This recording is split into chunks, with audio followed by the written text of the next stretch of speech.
My name is Solomon Trend. I am a claims adjuster for Universal Beneficial Amalgamated Insurance.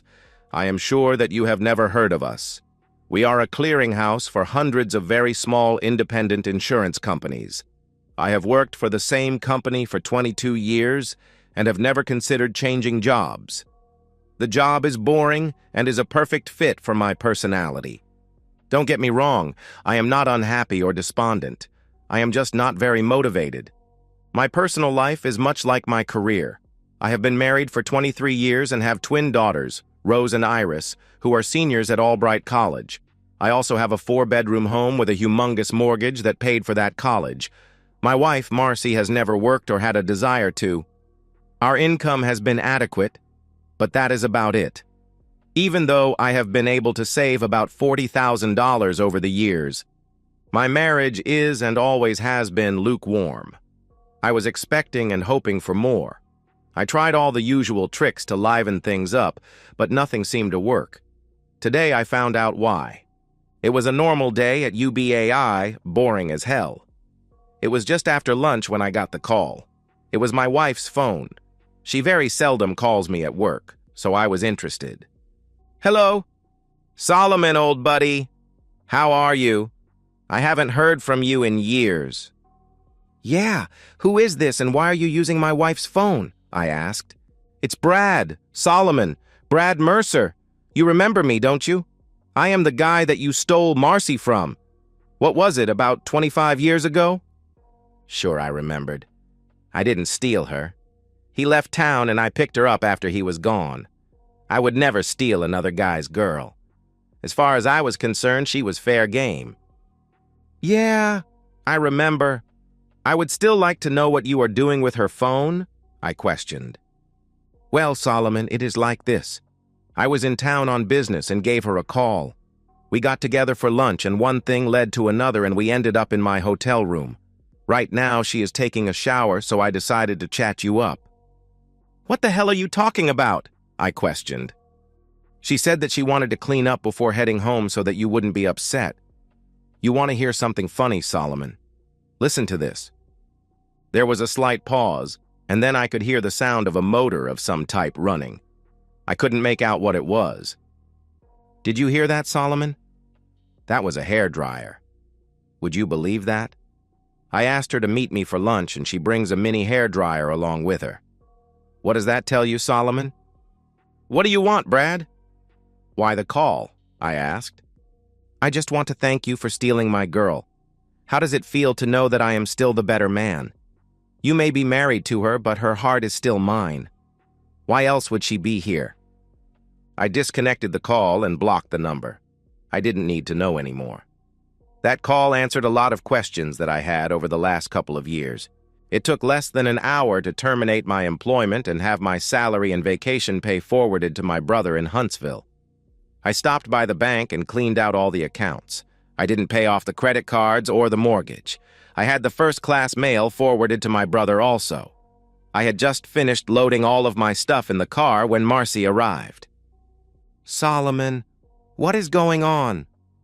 Why is your car filled up with stuff? I was sitting at the kitchen table finishing a cup of coffee as she set a few grocery bags on the counter. Oh, you noticed. There was a moment of silence as she started to empty the bags. She stopped halfway and turned. Are you going to tell me what is going on? She waited, arms akimbo. I placed my cup on the table and walked to the counter. Reaching into her purse, I pulled out a bright red metallic mini hairdryer. I simply held it up and waited for a reaction or an explanation. She stood frozen for a moment and then deeply sighed and quietly left the room. 5 minutes later, I was on the road heading for Huntsville. My brother Bob and his wife Barbara were happy to see me. It had been several years since we had gotten together. Bob and I chatted for a bit while Barbara put supper together. I was able to explain the whole situation without having any great emotional lapses. He seemed impressed that I was taking it so calmly. I was pretty beat after the long drive, so I turned in right after supper. Bob was up and gone when I got out of bed. He worked at the Toyota plant just north of Huntsville. Barbara volunteered to chauffeur me around and help me get settled in. It didn't involve much. I got a new driver's license and made arrangements to have mail delivery at Bob's house. Barbara followed me over to CarMax, and 20 minutes later I had a check for the Honda CR-V. As soon as Bob got off work, we were headed for the Rocket City RV Center. Barbara and I had lunch at Olive Garden. I wasn't too fussy, and after several hours, I finally settled on a small Rialta. They had it ready for me the next day. The sales rep spent a few hours going over everything that I needed to know about the operation and maintenance of my new home. I took it as is, except I had 4 new tires installed. Barbara was all excited about helping me set up all of my housekeeping necessities, and Bob had put together a small toolkit, gleaned from his overflowing garage. The next morning, I was gone. There was no plan. There was no destination. Whatever happened, happened. Wherever I ended up was the place that I was destined to be. That doesn't mean that I didn't prepare for eventualities. I was easygoing, but I was not careless or stupid. I avoided congestion. I avoided large cities during rush hours. I avoid bad weather. I didn't look for trouble, and I did try and stay away from it. The first 2 weeks I spent just driving. I was an avid follower of the 15 free parking locations for nomads, and figured that by the end of the year I would have tried all of them. The problem was that at the rate I was going, I would soon use up most of my readies on gas. Although I wasn't planning on anything, I decided to look for some type of opportunity. It was the middle of July and I was in South Dakota. I didn't plan it, it just happened. I have always heard about Sturgis, but since I had no interest whatsoever in motorcycles, I never thought about going there. The third place that I stopped at offered me free parking, free meals, and some under-the-table cash if I stayed the full month. I had no bartending experience, so I spent the next 5 weeks working in the kitchen. Running the Clipper was no problem, and I even got a chance to do a little kitchen work. It was a bit hectic but exhilarating. I paid attention and learned something in that short time. The rally only lasted for 10 days. However, things were active before it started and after it was over. I was busy every day, all day. It was exhilarating, to say the least. By the end of the month, I felt qualified to do most of the fast food cooking, but I was not a chef. I stayed on for a week after it was over and then moved on west. 2 weeks later, I had a job cooking at a camping resort near Cody, Wyoming. Free parking, free food, and under-the-table money. How could I complain? After 3 months, the weather was starting to get a bit nippy, so I left, with a promise to come back the next spring. They were happy, and I had gotten a lot more experience and some more traveling money. The last sign that I saw said something about the Shoshone National Forest, but I had no idea where the hell I was. It was a nice day, so I pulled over onto what appeared to be a designated parking spot of some sort. It was a nice area, away from the traffic noise. Since I was in no hurry, I decided to stay a few days, or until somebody chased me off. That was when I met Micah. He wandered up to the camper while I was enjoying the sunset. He was a bit rough-looking for an old man, but he didn't look like a bum or a derelict. "The coffee smells good. Do you have an extra cup to spare?" I poured him a cup and pulled a folding chair out from under the Rialta. "My name is Solomon, like the king. What's yours?" "My name is Micah, not like any king that I know." He smiled at his own wit. We sat and chatted about the weather, the view, and other insignificant stuff for a few minutes. "Where is your car, Micah?" "Don't have one. I was walking," he answered. "From where?" "From home." His short answers were getting a bit annoying and frustrating. "Is it close?" I questioned. "No, not really. I have been walking for 2 days now." "Are you hungry?" I questioned. "Yeah, I could eat. Do you have anything handy? I don't want to put you out." One thing led to another, and I ended up feeding Micah, and then he spent the night in the RV. The next morning, we had a leisurely breakfast and chatted some more. "Micah, does anyone know that you are here?" I asked. "Oh yeah, my granddaughter Ottilie. She knows where I am." "Isn't she worried?" I asked. Why would she be? I always come home.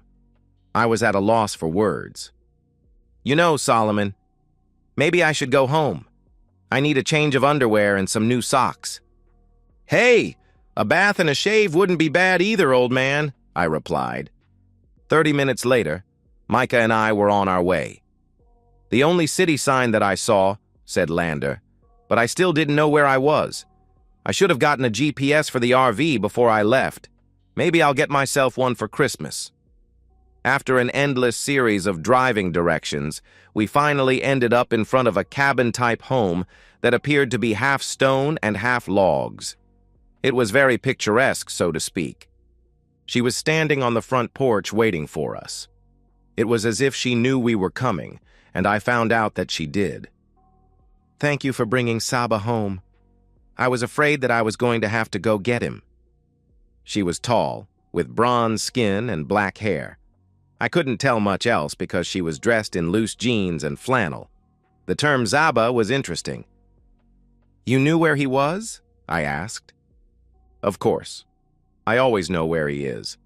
I have a tracker sewn into his jacket. The battery will last for a week, but I usually get him back after 3 days or so. Does he have dementia? Is that why he wanders? I asked. No, he is fine. We had him checked several times. He just likes to walk around in the woods. He has been doing it for 2 years now, and we haven't had a problem. I do have to go get him occasionally, however. If I tried to restrict him in any way, then we would have a problem. I held out my hand. I am Solomon, by the way. I guess that I saved you a trip. Otili, Micah is my grandfather. I appreciate you bringing him home, or did I say that already? Anyway, come on in. I got hot coffee and cold beer. Your choice. Micah had disappeared somewhere. I assumed he was taking a shower and changing clothes. We talked a while, and then Micah reappeared, freshly showered and shaved. Otili made lunch. It was the first time that I had had a sit-down meal at a table in several months. It was nice. After lunch, Micah disappeared to someplace, and Otili gave me a tour of the property. They owned 640 acres, but most of it was wooded and mountainous. Not much good for ranching or farming. It was beautiful, however. Otili and I seemed to hit it off. Before I knew what happened, I was committed to supper and promised a hot shower and a regular bed for the night. A month later, I was still there. The winter was harsh, and Micah did not like the snow. He spent the winter wood carving. He liked to carve canes with unique designs and handles. Of course, all of the wood that he used came from the property. I spent hours walking with him, weather permitting, searching for just the right pieces that he wanted. What caught my eye as we were scavenging was the large numbers of cottonwood trees throughout the property. I happened to know that cottonwood bark carving had become very popular, but all Micah was interested in carving was his canes. Otili kept herself occupied writing romance novels. It appears that she had a knack for it. She had over 35 Bodice Ripper ebooks listed on Amazon and a few other sites. She had developed a good following, and the new novels sold as soon as she posted them. They were cheap, but she sold a lot of them. I earned my keep by doing all of the past due maintenance that the house and outbuildings sorely needed. It appeared to be an ongoing project with no end in sight. The previous owners of the property had kept horses, so there was a full-sized barn at the rear of the house. Micah and Otili were not into horses, so the barn was empty. I put the Rialta in the barn alongside a utility vehicle that had appeared to never have been used. It only took half a day to get the ATV serviced and in good operating condition. I had a plan, but wanted to talk to Otili first. Otili, we have to talk. She was working on her computer. Oh no! She leaned back in her chair, put the back of her hand on her forehead, and started to moan. Naturally, I stood there with a confused look on my face. Lighten up, Solomon, it's a joke. I don't get it. Let me explain it to you. In all the romance novels, when a couple has a problem of a sexual nature between them, they always have a conversation that starts with those 4 words. Usually one of them is going to tell the other one of a dastardly deed that he or she has done or is about to do. This great reveal always has the effect of creating a rift between them. One of them is critically hurt, and the other is usually indifferent or vengeful, or something like that. It can go many, many ways. "Oh, I just wanted to borrow the ATV," I answered. "Well, that's a big letdown. I was hoping for more." She was smiling. "Do you want a beer?" Micah was sitting in front of the fireplace, carving. Ottilie had a chair set up with a canvas tarp under it to catch the chips. In the summer, she made him sit on the porch to carve. "Now, what do you need the ATV for?" she asked. I spent the next hour explaining my plan to her. I had 3 distributors set up who were willing to buy all the cottonwood bark that I could provide at wholesale prices. There was more available wood on the property than we would ever need. We would be harvesting the bark only from dead trees, and there were enough on the acreage to keep us busy for many, many years. The only problem that we had was shipping. There was just no practical, cost-effective way to ship the bark. Ottilie gave me her blessings to do whatever I wanted to do. She even agreed to let Micah help me. Micah was excited to have something to occupy his time. The shipping problem was on hold.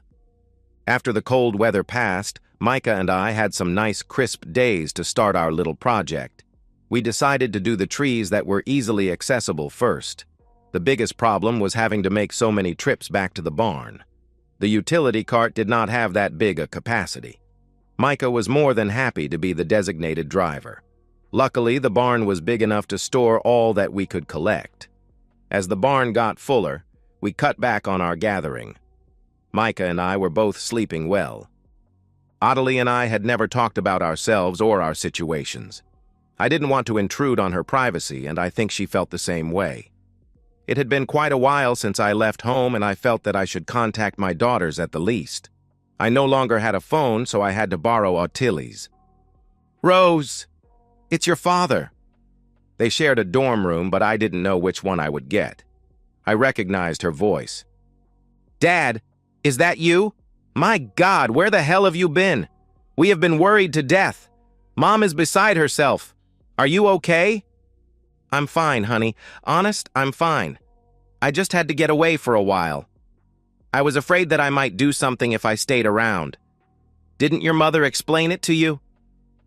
"Mom said she came home one day and was putting the groceries away when you had a fit and stormed out of the house. She said she hasn't seen or heard from you since." "That's it?" "That is all that she said?" I asked. "Yep. She sat around for about 2 months and then went out and got a job stocking shelves at Target. The night shift pays more and she needed the money. She hasn't been making the house payments and can barely keep the utilities on. She said the bank has been harassing her." "Dad, what the hell is going on?" "Rose, I could try and take the high road and tell you that your mother should be the one to reveal what happened, but it is a little late for that now.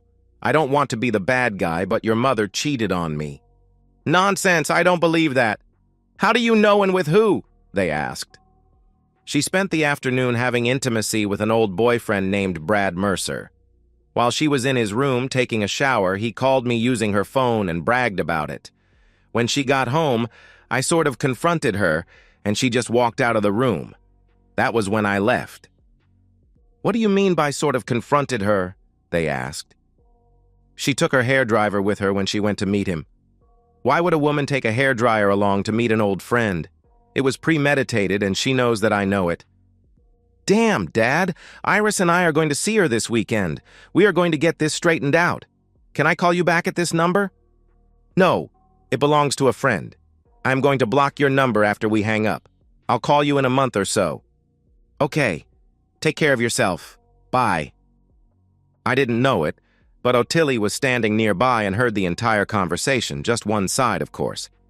That night after Micah turned in, Ottilie and I were in front of the fireplace, drinking wine and making popcorn. Yes, I had firewood duty also. "I am sorry about what happened between you and your wife." "You overheard?" I asked. "Yes, I couldn't help it. I think I understand, but I don't want to intrude on your privacy." "That's okay. She cheated and I left. Not much else to it." But now that that is out in the open, what is your story? Tell me what a beautiful, vibrant young Jewish girl is doing hiding in Wyoming. Wow, you missed 3 out of 4 there. I am not beautiful. I am not vibrant, and I am not hiding. I am Jewish, however, if that matters. You are avoiding my question, I answered. She sighed. My husband cheated on me and he got himself murdered. Got himself murdered? What the hell does that mean? I questioned. She leaned over and whispered in my ear. Micah killed the jerk. I am sure I heard her giggle a bit. Now I knew why they were in Wyoming. Micah was in hiding and she was just taking care of him. Nice setup. We never did figure out a good way to ship the barkwood. I guess it would be better to say that we lost interest in trying to find a good way to ship the barkwood. I never made any attempts to sell the wood other than the initial contacts that I had made with a few distributors. I sort of just forgot about it. However, Micah and I had gotten into a routine of harvesting it. It was therapeutic for both of us. It was a nice day, so we decided that rather than harvest, we would spend the time clearing out a few access trails to get to some of the harder-to-reach trees. Both of us were totally spent at the end of the day and surprised to see the barn empty when we got back. Ottilie was smiling as we dragged ourselves up on the porch. She had some beer ready, although it was cool enough for coffee. What happened? I asked. She was still smiling. 2 guys from Smoky Mountain Timber got here right after you left this morning with a truck. I showed him what was in the barn and he wrote me a check for $4,800. They had it loaded and were gone before noon. I didn't know how much it was worth. I hope I did all right. Micah and I high-fived each other. It seemed odd doing it with a 70-year-old man from New Jersey. Ottilie took that to mean that everything was okay. I had no idea what it was worth, but as far as I was concerned, it was found money. It was a good day. Now we had to fill the barn again. It was time to check in with my daughters. Hi, Rose. It's your dad. Just thought I would check in to see how everything was going. Not well, I am afraid. Iris is here, so let me put the phone on speaker. How bad is not well? I asked. Mom is in jail? Okay. I am all ears, I answered. We talked to Mom after our last conversation. She knew absolutely nothing about the phone call that guy made. She admitted that she was there and that they had intimacy, but didn't know what he did or why he did it. 2 days later, she was arrested. Okay, but what was she arrested for? I asked. She shot him 5 times. Was he dead? I asked. No, she used your old .22 revolver with hollow point bullets. She shot him 5 times, just below the navel. It didn't kill him, but it sure did mess up his plumbing. It held 6 bullets, I answered. Yeah, that is the funny thing. After she shot him, she called 911, and while she was on the phone, she intentionally shot herself in the foot. That doesn't make sense, I replied. We didn't think so either.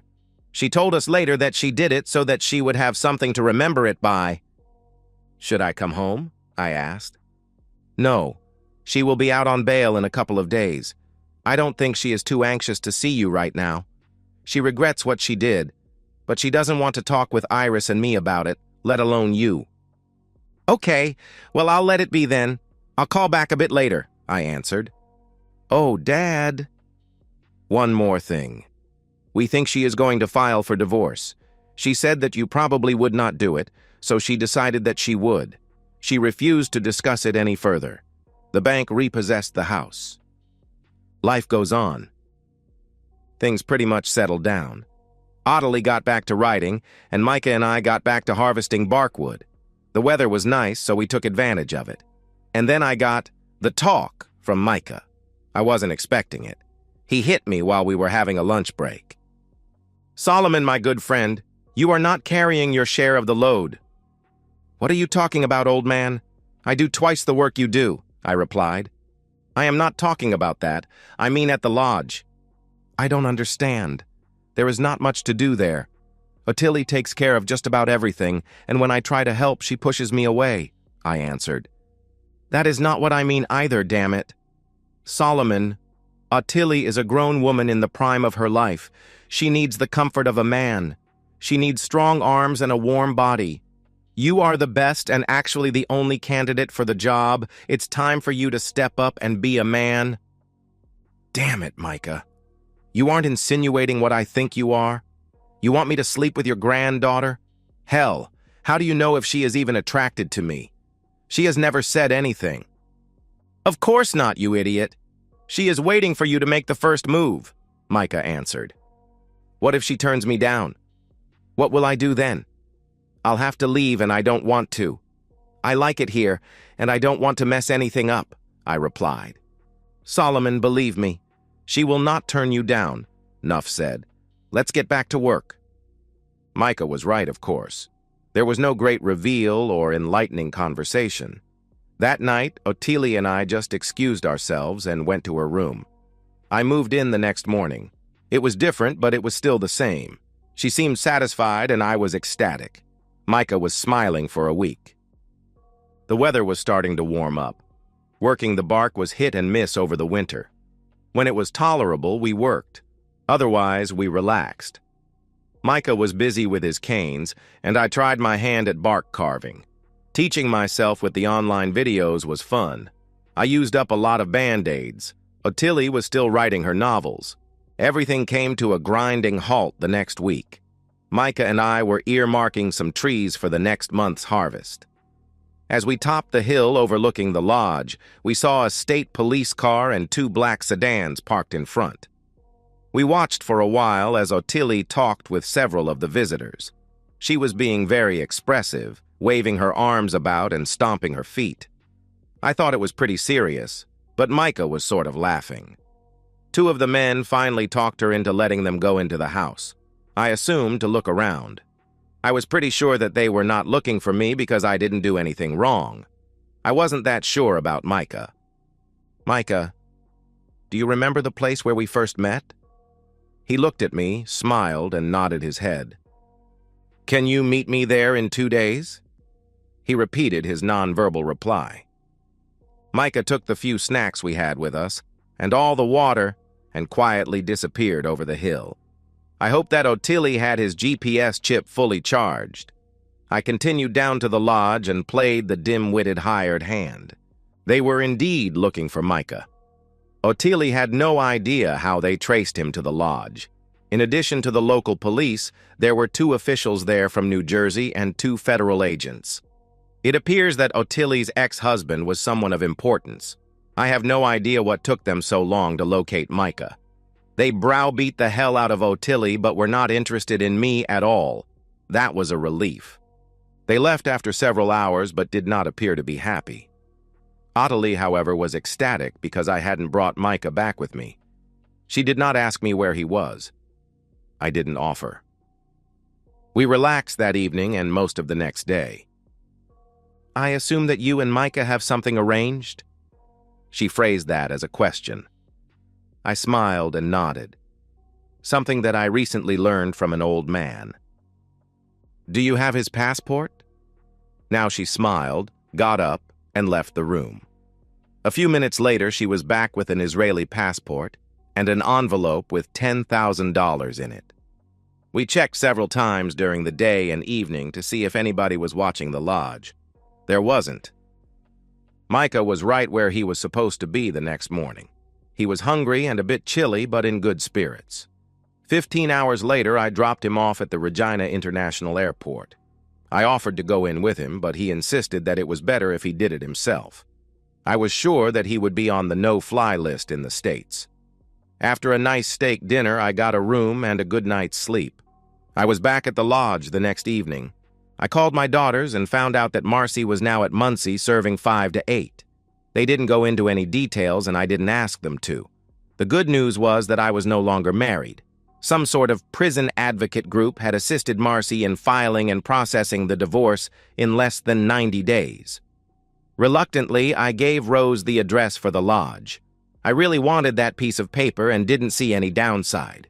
Since Micah refused to come back to Wyoming for the wedding, Ottilie and I were married in Haifa. Micah gave us the ranch as a wedding present. And so, we've reached the end of today's story. Was it what you expected, or did it take a twist you didn't see coming? I'm curious to hear your thoughts. Share them in the comments below, and let's get a conversation going. If this story kept you hooked, make sure to hit that like button. And if you're new here or just haven't subscribed yet, now's the perfect time to join our community. I bring you fresh, captivating stories every day, so click that subscribe button and turn on notifications so you never miss out. Thanks for watching, and I'll see you in the next one.